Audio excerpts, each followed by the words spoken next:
नमस्कार सभी को। लेक्चर नंबर 6 में आप सभी का स्वागत है। हम पढ़ रहे हैं रिंग थ्योरी, है ना। और हालांकि हमें रिंग थ्योरी से पहले ग्रुप थ्योरी पढ़ना चाहिए, वो भी हम करेंगे। पर आपको थोड़ा नॉलेज तो होगा ग्रुप थ्योरी के बारे में, ग्रुप के बारे में, अबेलियन ग्रुप के बारे में।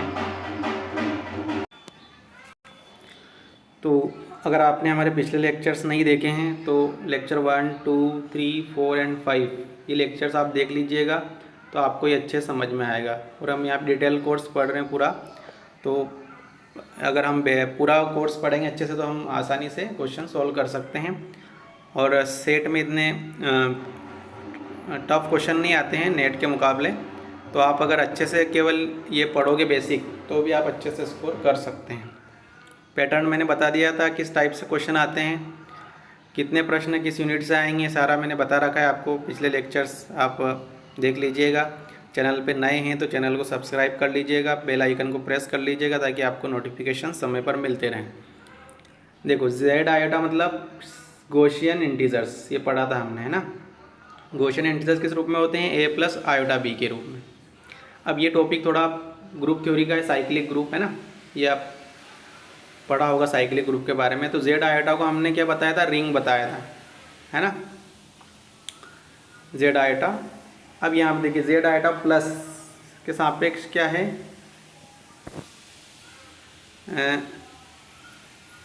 साइक्लिक ग्रुप है या नहीं है, ये हमें बताना है। तो देखिए यहाँ पर cyclic group T Z iota से जेड क्रॉस जेड, हम जानते हैं कि ए प्लस आयोटा बी के कोऑर्डिनेट्स क्या हो जाएंगे? ए कॉमा बी, है ना। इसलिए हमने क्या लिया? Z cross Z. अब हम जानते हैं कि जेड क्रॉस जेड एक साइक्लिक ग्रुप नहीं होता है। अगर हम जेड क्रॉस जेड के आइसोमॉर्फिक जेड आयोटा को बता दें तो T Z iota Z cross Z अगर कोई मैपिंग है, और अगर टी यहाँ पे आइसोमॉर्फिज्म हो जाए, आइसोमॉर्फिक हो जाए, तो हम कह सकते हैं कि Z iota Z cross Z के आइसोमॉर्फिक होगा। और आइसोमॉर्फिक होगा तो दोनों का बिहेवियर एक जैसा होगा, तो हम कह सकते हैं कि जेड क्रॉस जेड अगर साइक्लिक ग्रुप नहीं है तो जेड आयोटा भी साइक्लिक ग्रुप नहीं होगा। देखिए T A plus iota B equals mapping क्या रहेगी हमारे पास? ए कॉमा बी, मतलब जेड आयोटा में ए प्लस आयोटा बी के रूप में एलिमेंट रहेंगे और जेड क्रॉस जेड में ए कॉमा बी के रूप में। ये होमोमॉर्फिज्म, ये सब हम ग्रुप थ्योरी में पढ़ते हैं। देखिए एक्स एलिमेंट ना लिए ए प्लस आयोटा बी, क्योंकि जेड आयोटा में एलिमेंट्स किस रूप में होंगे? ए प्लस आयोटा बी के रूप में। वाई इक्वल्स मान लिया C plus iota D belongs to Z iota, मतलब सेट ऑफ गॉसियन इंटीजर्स। अब देखिए हमें पता है कि होमोमॉर्फिज्म की डेफिनेशन क्या है? T X plus Y equals T X plus T Y, ये बताना है। एक्स का वैल्यू, वाई का वैल्यू रख दिया। अब देखो रियल पार्ट एक साथ, A plus C iota B plus D. हम जानते हैं कि A plus C plus iota B plus D, अभी मैंने बताया कि ए प्लस आयोटा बी है तो उसको ए कॉमा बी लिख सकते हैं। तो यहाँ पर ए के स्थान पे ए प्लस सी है तो ए प्लस सी, और बी के स्थान पे बी प्लस डी है तो कॉमा बी प्लस डी, ये लिख दिया, है ना, मैपिंग के यहाँ पे डेफिनेशन से। अब देखिए अलग अलग ए कॉमा बी कर देंगे और सी कॉमा डी हो जाएगा। ए कॉमा बी हम जानते हैं T A plus iota B by definition of mapping, और C comma D T C plus iota D. तो T X plus Y equals T X plus T Y for all X and Y belongs to Z iota. तो हम कह सकते हैं कि homomorphism की definition यहाँ पे सेटिस्फाइड हो रही है, तो हम कह सकते हैं कि टी क्या है, जो एक मैपिंग है वो एक होमोमॉर्फिज्म होगी। 1 1 के लिए जीरो वेक्टर जीरो पे मैप करना चाहिए। देखो T is 1 1, T A plus iota B equal कितना होना चाहिए? 0 0। तो T A plus iota B mapping की डेफिनेशन से ए कॉमा बी लिख सकते हैं इक्वल 0 0। इसका मतलब ए भी 0 है और बी भी 0 है। ए प्लस आयोटा बी इक्वल्स किस रूप में है? 0 प्लस आयोटा 0 या 0 के रूप में। तो हम कह सकते हैं कि टी क्या हो जाएगा? 1 1 हो जाएगा। ये देखिए यहाँ पर जेड आयोटा हमें केवल ये बताना है कि वो साइक्लिक है या नहीं है, इतना ध्यान रखना है। लेकिन हम यहाँ पे अगर थोड़ा डिटेल में पढ़ेंगे तो हमें हमारे सारे डाउट यहाँ पे क्लियर होंगे और हम आसानी से आगे भी अपनी प्रिपरेशन को अच्छे से बूस्ट कर सकते हैं, है ना।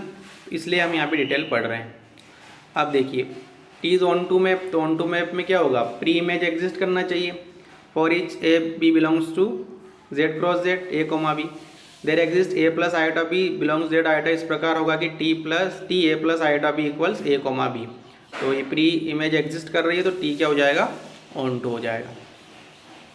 ये तो मैंने कुछ नोट लिख रखा कि अगर सिंपल आ रहे तो रिंग से डिनोट करेंगे, रिंग है मतलब वो, और अगर इस टाइप से आ रहे हैं तो वो है set of all real numbers. देखो टी इज़ 1 1 बता दिया, ऑन टू बता दिया, होमोमॉर्फिज्म बता दिया, इसका मतलब टी इज़ क्या हो गया, आइसोमॉर्फिज्म।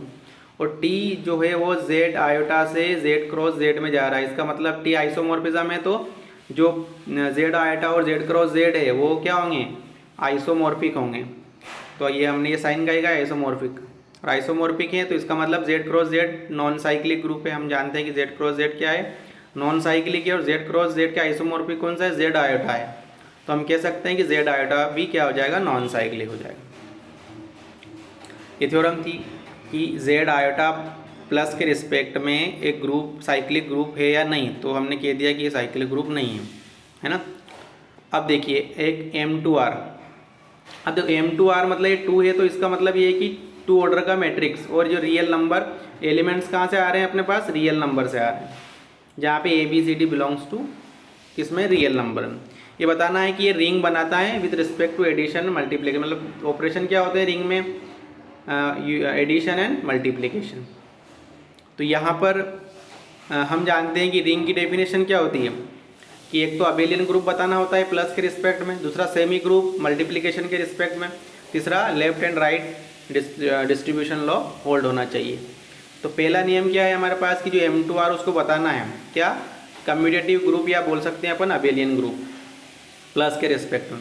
तो हम जानते हैं कि ग्रुप थ्योरी में पढ़ चुके हैं हम, अबेलियन ग्रुप क्या होता है जिसमें 5 कंडीशन होती है, 5 conditions are satisfied in abelian group.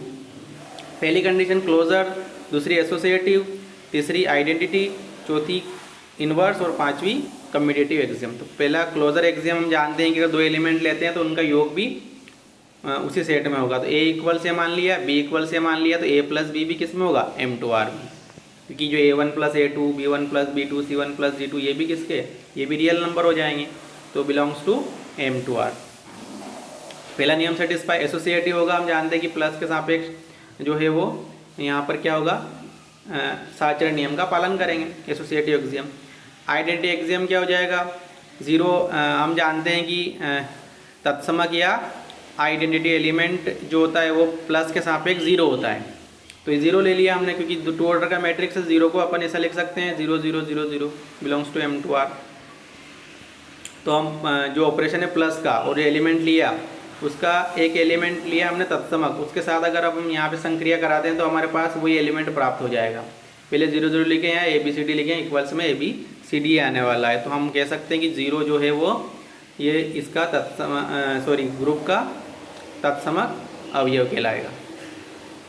Inverse axiom, तो इनवर्स एक्सियम में x इक्वल ABCD है ना। हम जानते हैं कि अगर A कोई एलिमेंट है तो प्लस के सापेक्ष उसका प्रतिलोम माइनस A होगा, B कोई एलिमेंट है तो उसका होगा माइनस B। तो यहाँ पर हमने ABCD कोई एलिमेंट लिया तो उसका प्रतिलोम क्या लेंगे, there exist uniquely minus A minus B minus C minus D belongs to M2R। तो हम जानते हैं कि ABCD प्लस और जो एलिमेंट लिया हमने दोनों का हम यहाँ पे ऑपरेशन लगाएंगे दोनों पे, तो हमें तत्समक अवयव या आइडेंटिटी एलिमेंट प्राप्त होना चाहिए। तो हमें प्राप्त हुआ, ये क्या है, आइडेंटिटी एलिमेंट हमें प्राप्त हुआ। इसका मतलब ये जो है माइनस वाला, ये इस एलिमेंट का इनवर्स एलिमेंट कहलाएगा, प्रतिलोम अवयव। अब कम्यूटेटिव एक्सियम में हम जानते हैं कि 2 एलिमेंट लिए A, तो A प्लस बी इक्वल्स कितना होना चाहिए, B प्लस A होना चाहिए। तो यही बताना है हमें कि x y x प्लस, तो योग संक्रिया में क्या होता है, मैट्रिक्स में x plus y equal y plus x हो जाएगा, मतलब A1 plus A2 equal A2 plus A1 हो सकता है। लेकिन अगर गुणन संक्रिया, अगर हम गुणा कर रहे हैं मैट्रिक्स का, गुणन संक्रिया नहीं, गुणा कर रहे हैं मैट्रिक्स का, तो AB इक्वल BA हो, ये ज़रूरी नहीं है, क्योंकि गुणन में ये नियम होल्ड नहीं होता है मैट्रिक्स में। अब देखिए M2R इस सेमी ग्रुप होगा। दूसरा नियम है हमारे पास कि M2R गुणन संक्रिया मतलब मल्टीप्लिकेशन के सापेक्ष हमें अर्ध समूह या सेमी ग्रुप बताना है। तो A इक्वल्स और B इक्वल्स 2 एलिमेंट ले लिए, तो इनका योग करेंगे तो वो भी किस में होगा, गुणा करेंगे, है ना, योग नहीं, क्योंकि हमें मल्टीप्लिकेशन प्रॉपर्टी है, मतलब दो एलिमेंट लिए तो उनका गुणा भी किस में होगा, उसी सेट में होना चाहिए, तो वो हो जाएगा हमारा क्लोजर एक्सियम। तो ये क्लोजर एक्सियम सेटिस्फाई हो गया। गुणा करना आप सभी को आता होगा, है ना। रो को लेते हैं, कॉलम में करते हैं, फिर फिर फर्स्ट रो को फिर सेकंड कॉलम में, फिर सेकंड रो का फर्स्ट कॉलम में और सेकंड रो का सेकंड कॉलम में। इस तरह से हमने ये रिजल्ट यहाँ पे लिख दिया, तो ये नियम होल्ड हो जाएगा। दूसरा हमारे पास गुणन संक्रिया में साचर नियम का पालन होता ही है, सारे ABC बिलोंग्स टू M2R, है ना। लेफ्ट, तीसरा नियम क्या, लेफ्ट एंड राइट डिस्ट्रीब्यूशन लो। ये तो लिखना है बस नियम हमें कि A dot B plus C equal AB plus AC हो जाएगा और A plus BC equal AC plus BC हो जाएगा, सारे ABC बिलोंग्स टू M2R। तीनों कंडीशन हमने बता दी रिंग की। और ये हमारा छठा लेक्चर है आज का, तो आपको मुझे ये विश्वास है कि आपको अगर सभी लेक्चर्स आप देखेंगे तो आपको रिंग की डेफिनेशन पूर्णतः समझ में आ जाएगी। और किसी को भी सेट अगर हमें दे रखा है, बाइनरी ऑपरेशन दे रखा है, तो हम बता सकते हैं कि वो रिंग है या नहीं। अगर आपने ये शुरुआती 6 लेक्चर्स अच्छे से देख लिए तो आप आसानी से बता सकते हैं कि कौन सा रिंग बनेगा और कौन सा रिंग नहीं बनेगा, है ना। पूरा बेसिक से पढ़ रहे हैं हम, बिल्कुल आपके डाउट सारे क्लियर होंगे यहाँ पर। और देखो सिमिलरली देखो MNR मतलब n का मान कुछ भी हो सकता है, 3, 4, 5, तो MNR मतलब ये एलिमेंट कहाँ से आ रहे, रियल नंबर से। MNQ मतलब एलिमेंट्स यहाँ पे रेशनल नंबर से, यहाँ एलिमेंट्स पूर्णांक मतलब इंटीजर्स, यहाँ पे ZP मतलब P कोई प्राइम हो जाएगा, है ना। यहाँ पे C मतलब सेट ऑफ कॉम्प्लेक्स नंबर्स। तो ये सारे ये भी क्या बनाएंगे, रिंग बनाएंगे, सारे क्या है, रिंग है। तो हमें एक क्वेश्चन किया और उसके साथ ये सारे डाउट हमारे क्लियर हो गए। अगर मान लो पूछ ले हमें कि M2Q एलिमेंट कहाँ से आ रहे, 2 ऑर्डर का मैट्रिक्स है, एलिमेंट्स आ रहे रेशनल नंबर से, ये भी क्या बनाएगा, एक रिंग बनाएगा। तो आई होप कि आपको समझ में आया होगा। हम डिटेल में पढ़ रहे हैं, फिर प्रैक्टिस क्वेश्चन भी करेंगे। हम रिंग थ्योरी पूरा कर लेते हैं, फिर बाकी हम ग्रुप थ्योरी, कॉम्प्लेक्स एनालिसिस आप भी अपने स्तर से पढ़ते रहिए, है ना। और हो सकेगा तो मैं आपका फर्स्ट पेपर जो है MP सेट का, वो भी उसके भी क्वेश्चन लेकर आऊँगा, वो सीरीज़ भी स्टार्ट करेंगे हम। और आप अगर चैनल पे नए हैं तो चैनल को सब्सक्राइब कीजिए, और इस वीडियो को अगर देख रहे हैं तो लाइक ज़रूर कीजिएगा। मिलते हैं नेक्स्ट लेक्चर में, सभी को बहुत बहुत धन्यवाद।